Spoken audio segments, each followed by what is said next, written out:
Paralyzed with fear, I spied the gray-fleshed hunchback pacing across the threshold of my bedroom door. Once the house grew silent, the anticipation of its arrival kept me awake until it faded into the door, slowly like a shadow, until it showed its true form.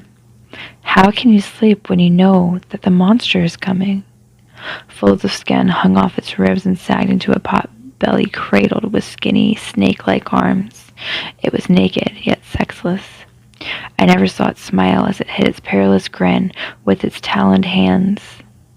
I named my creature the laughing monster for the way it hissed as it paced, snickering so hard that it shook as it walked. All I could do was stare and wish for my fuzzy hero to banish it from wherever it came from. If he could save me, he would. The only peaceful nights I had were when Tommy was allowed to sleep with me. He cradled my legs and purred me to sleep. On the nights I couldn't sleep, Tommy would follow me into the living room and sit beside me while I watched television consisting of old horror movies or the show MASH, depending on the time. When I was finished, he'd follow me back into my room and resume his position at my feet. Tommy seemed aware that I needed protection, but he couldn't help that he was only allowed when my parents let him out of their room. Other times he prowled the streets searching for food allotted in garbage bins since cat food isn't very savory. Tommy came home after a long night of rummaging through the garbage bins in the neighborhood and was poisoned by a neighbor's trash.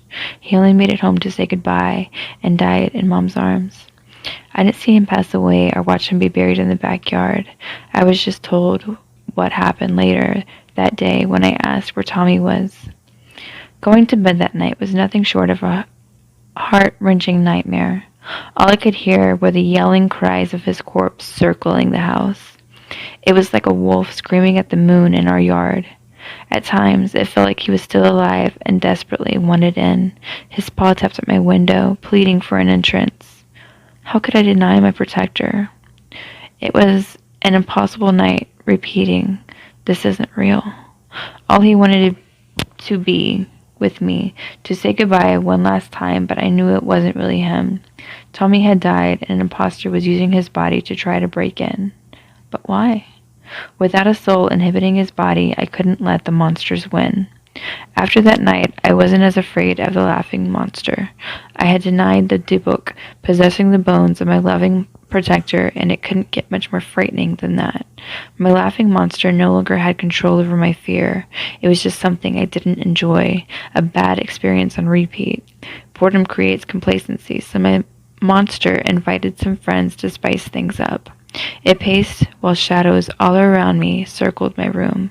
Sometimes they gathered so closely that it was difficult not to run into one, even while lying in bed.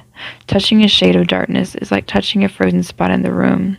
It turned my skin to goosebumps and stole the oxygen from my lungs, but that was all. Just a sudden discomfort accompanied by the thought, "Don't do that again."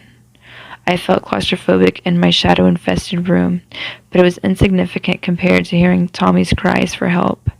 Something compelled me to look under my bed. A large black form with spiny legs was discovered, stumbling clumsy without enough room to crawl as it wanted. Its diamond eyes glowed white as it looked at me and gruffed, "It's me, Batman."